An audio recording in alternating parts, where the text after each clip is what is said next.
हर paper out, देखो आप चारों तरफ क्या हो रहा है, लूट खसोट लगी इस देश प्रदेश के अंदर।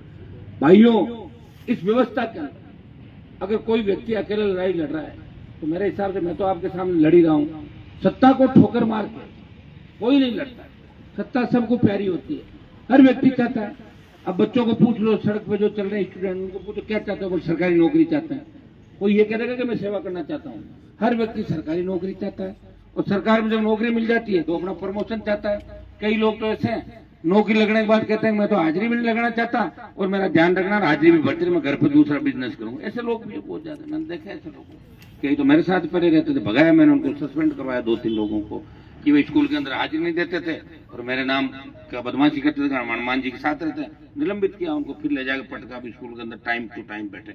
हमें किसी बात का अगर पता लग जाता है तो निश्चित रूप से उस पर कार्रवाई होती है। और मैं तो हमेशा कहता हूं कि कई तरह के अनर्गल बयानबाजियां सोशल मीडिया पे, अखबारों के अंदर चलती है।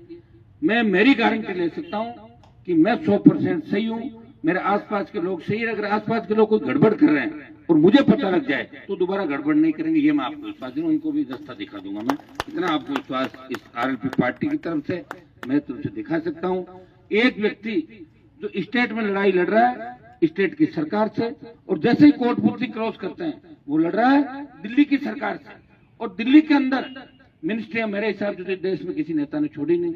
मैं जहां बैठा हूं उन प्रधानमंत्री से मिलने के लिए तमाम प्रदेशों के मुख्यमंत्री और बड़े नेता जो मोदी के विरोध की बात करते हैं वो उनके घर के दरवाजे के चक्कर लगाते हैं।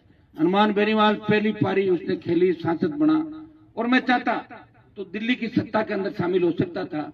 लेकिन भाइयों, आपको पता है जब देश के अंदर किसान आंदोलित थे, पंजाब, हरियाणा, उत्तर प्रदेश के किसानों ने मेरे से कहा कि हनुमान जी आप किसान के बेटे हो, आप अगर मोदी का साथ छोड़ दो तो किसानों की जीत हो सकती है। मैंने एक पल नहीं गमाया, शाहजहांपुर का हाईवे जाम किया और प्रधानमंत्री की सत्ता को ठोकर मार के, जिस तरह वीर तेजाजी महाराज ने गायों के लिए अपना प्राण न्योछावर की, वचन के पक्के थे, उन्होंने कहा कि मेरा वचन नहीं जाना चाहिए और इसी तरह बलिदान दिया। हनुमान बेनीवाल भी वीर तेजाजी महाराज की धरती का सांसद है, उनका भक्त है। उन्होंने किसानों को जबान दी थी कि जब भी किसान जवान को इस देश में आवश्यकता पड़ेगी सत्ता छोड़ के सड़क पर मैं मिलूंगा, और सत्ता छोड़ दी। सत्ता कोई नहीं छोड़ता, सत्ता बहुत कम लोग छोड़ते हैं। 3, 8, 13, 18 के अंदर राजस्थान की सरकारों से लड़ा, हार्डकोर अपराधियों से लड़ा, और किसान कौम का झंडा इस राजस्थान और देश के अंदर आगे अगुवाई करता हुआ चला। भाइयों, एक जमाना था कि हमारे नेता जो बड़े हुआ करते थे वो झंडा लाते थे हरियाणा के किसी नेता का, यूपी के किसी नेता का, और उसके झंडे से, उसके नारों के साथ चलते थे। आपके भाई ने पार्टी बनाई आपके लिए, और पार्टी बना के प्रधानमंत्री के साथ ऑल पार्टी जब मीटिंग होती है देश की, आपने देखा होगा, चाहे G20 पे हो, दूसरे मामले में हो, नागौर का सांसद इस देश की महत्वपूर्ण पार्टी और महत्वपूर्ण नेताओं के साथ वो अपनी उपस्थिति दर्ज कराता है और आपकी समस्याओं का समाधान भी करता है। शायद राजस्थान के इतिहास के अंदर आरएलपी पहली पार्टी होगी जो जवान और किसानों की पार्टी है। और मैंने जब पार्टी बनाई थी उस समय कहा था कि जवान किसान को जहां मेरी आवश्यकता होगी मैं सत्ता छोड़ के सड़क पर मिलूंगा। किसान आंदोलन के अंदर जब किसानों की जीत हुई, मैं वापस नहीं गया एनडीए के अंदर, मैं एनडीए से अलग हुआ था किसानों के लिए, सत्ता छोड़ दी। सत्ता से मोह भंग था, मेरा मोह भंग हो गया, मैं आपके अपने लोगों का आंसू नहीं देख सकता।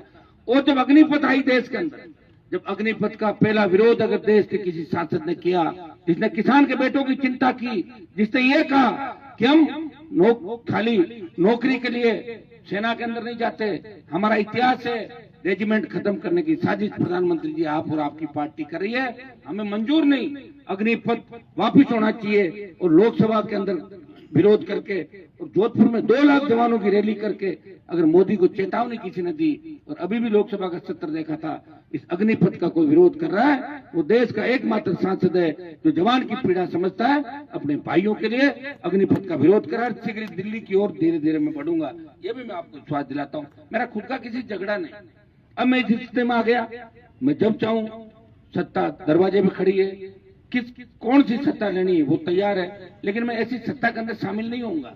मैंने वचन दिया राजस्थान की जनता को कि मैंने पार्टी कोई सत्ता के लिए भी नहीं बनाई।